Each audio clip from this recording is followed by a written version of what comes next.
आपको बता दें 7 साल पहले मृत हुई किशोरी हाथरस से बरामद। पुलिस ने डीएनए के लिए कोर्ट में किया पेश। जी आपको बता दें अलीगढ़ में चौंकाने वाला एक हैरत अंगेज मामला सामने आया है। यहाँ 7 साल पहले मृत हो चुकी किशोरी युवती होने के बाद हाथरस से पुलिस ने बरामद की है, जबकि विष्णु नाम का युवक पिछले 7 साल से इस युवती के किशोर अवस्था में रहते हुए अपहरण कर हत्या के मामले में जेल काट रहा है। 7 साल पहले आगरा में मिले एक अज्ञात शव को अपनी बेटी के शव के रूप में शिनाख्त करने वाले पिता ने भी बरामद युवती को अपनी बेटी बताया है। पुलिस ने बरामद युवती को कोर्ट में 164 के बयान में डीएनए कराने की अपील के साथ पेश किया है। जेल में बंद युवक विष्णु की मां व परिजनों ने न्याय की गुहार लगाते हुए आरोपियों के विरुद्ध सख्त कानूनी कार्रवाई करने की मांग की है।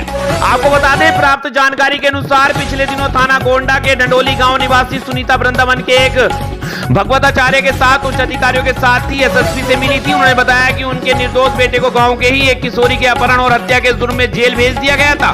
कुछ समय पहले उन्हें सूचना मिली कि वह लड़की जिंदा है, किसी के साथ शादी कर रह रही है। यह सुनकर अचंभित एसएसपी कलानिधि नेतानी ने थाना पुलिस को गंभीरता से जांच कर सच्चाई का पता लगाने का निर्देश दिया। इसके बाद थाना पुलिस ने गहराई से जांच कर की और उक्त युवती को जिला हाथरस से बरामद कर सोमवार को कोर्ट में 164 के बयान में डीएनए की अपील के साथ पेश किया है। आपको बता दें वहीं विष्णु को न्याय दिलाने के लिए उसकी मां सुनीता का सहयोग कर रहे वृंदावन निवासी भगवताचार्य उदय कृष्ण शास्त्री ने आरोप लगाते हुए बताया कि उक्त किशोरी के किसी युवक के साथ प्रेम संबंध थे। वह अपने उसी प्रेमी के साथ भागकर हाथरस के गांव में पहुंच गई थी, जिसकी जानकारी उन्हें तब हुई जब वह उस गांव में भगवत करने के लिए गए थे और वहां उस किशोरी को फोटो दिखाकर गांव में पूछताछ की तो वहीं ग्रामीणों ने उसे किशोरी को कई वर्षों पूर्व भागकर आने की जानकारी दी, जो कि 7 साल बाद युवती को हो चुकी थी।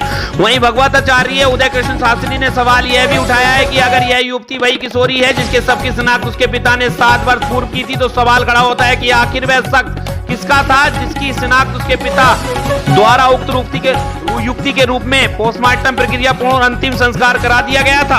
आपको बता दें दरअसल घटनाक्रम के अनुसार 17 फरवरी 2015 को गांव के किसान द्वारा पुलिस को दी गई गुमशुदगी की तहरीर में कहा गया था कि उनकी 10वीं में पढ़ने वाली बड़ी बेटी लापता है। उसके लापता होने के पीछे परिवार ने गांव के विधवा महिला सुनीता के इकलौते बेटे विष्णु पर संदेह जताया था। कई माह तक चली जांच में पुलिस किशोरी का सुराग नहीं लगा।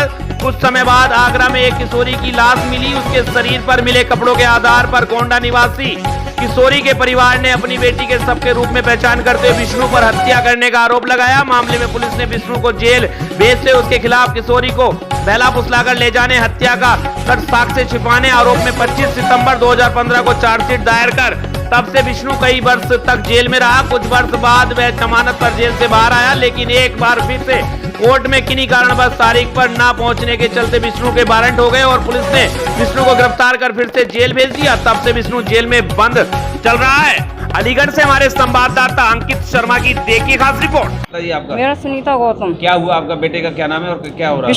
विष्णु गौतम। विष्णु जेल में है मेरा। वो लड़की के बारे में।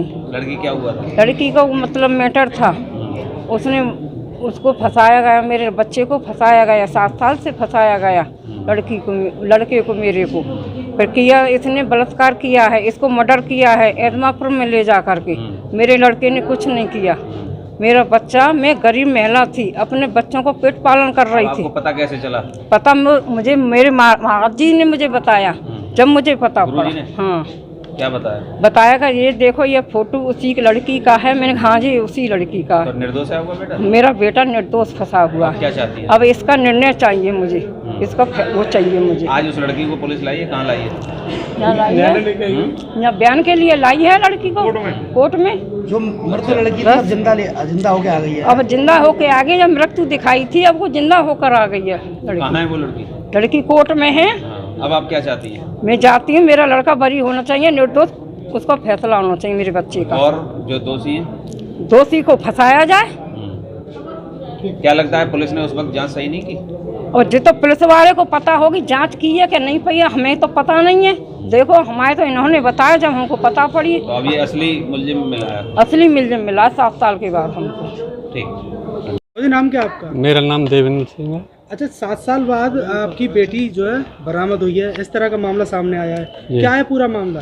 पूरा मामला ये है कि ये विष्णु गौतम जो है इसे बनखंडी पे से अपहरण कर ले गया और ये छिपा के रखी आज तक कोई पता नहीं चला।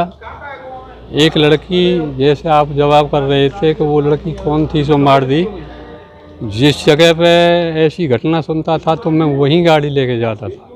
वहाँ पे आगरा में पहुँचा तो ये लड़की मतलब वो जिसकी डेड बॉडी थी वो नहीं देखी मैंने, इसके कपड़े और वो जो मतलब उसका फ़ोटो थाने में, इत्मादपुर थाने में मिला, मुझे उसकी बॉडी नहीं मिली।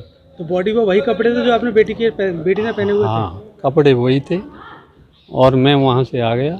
आप कैसे पता चला कि बेटी जिंदा है आपकी? मैं मतलब ऐसा है कि जैसे आप मीडिया में घोषणा कर रहे हो तो मेरा बड़ा भाई कोऑपरेटिव में रहते हैं वहाँ पे शौक गोवर्धन, तो पेपर में उन्होंने पढ़ा, जाके भाई ने मुझे बताया कि ऐसे ऐसे बात है। भाई ने जाके देखा, भाई बोले कि भाई ऐसा है कि मेरा मतलब मुझ पे पहचान नहीं हुई है, तू जाके देख ले।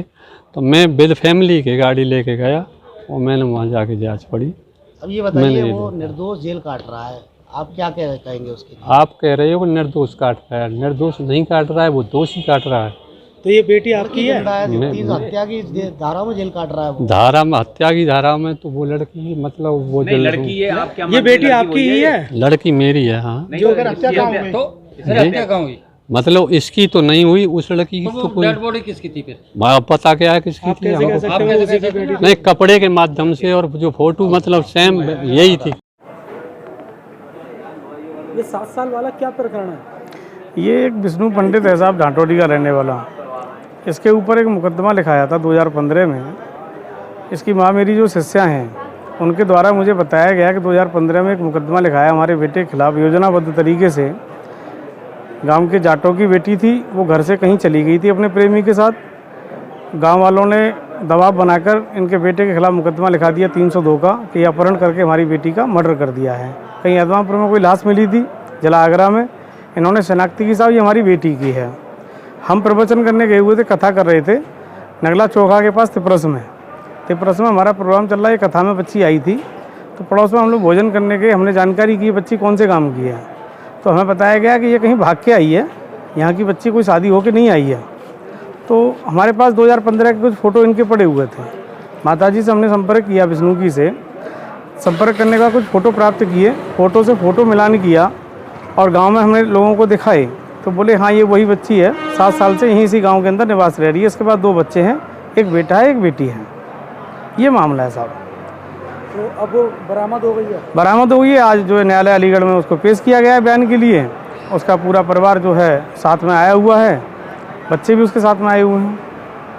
तो किस तरह की कार्रवाई होनी चाहिए इसमें? जो भी देखिए उस टाइम जो गलती हुई है पुलिस प्रशासन से, अन्य इसके घर वालों से भी, इसके माँ बाप ने उस टाइम जो बॉडी बरामद की कि साहब ये हमारी बेटी की बॉडी है, तो बॉडी वो कहाँ से आई, किसको मार गिराया इन लोगों ने? इन्होंने किसको मार के बॉडी वहाँ डाली थी? सवाल खड़ा होता है कि वो बॉडी किसकी थी। मैं कहता हूँ ठीक है, वो इनकी बेटी की ना किसी और की बेटी, तो इन्होंने अपनी बेटी कैसे मान लिया? क्योंकि डॉक्टर घोषित कर रहे हैं कि वो 20 साल की है, इनकी बेटी उस टाइम 14 साल की थी, तो इनको 6 साल का अंतर समझ में नहीं आया। तो किस तरह की कार्रवाई होनी चाहिए? 302 का मुकदमा जो हमारे बच्चे के ऊपर लगा हुआ है, हमारी शिष्या के बेटे पर लगा हुआ है, वो सारी कार्रवाई इनके ऊपर होनी चाहिए। बरी भी होना चाहिए, बाइज्जत बरी होना चाहिए।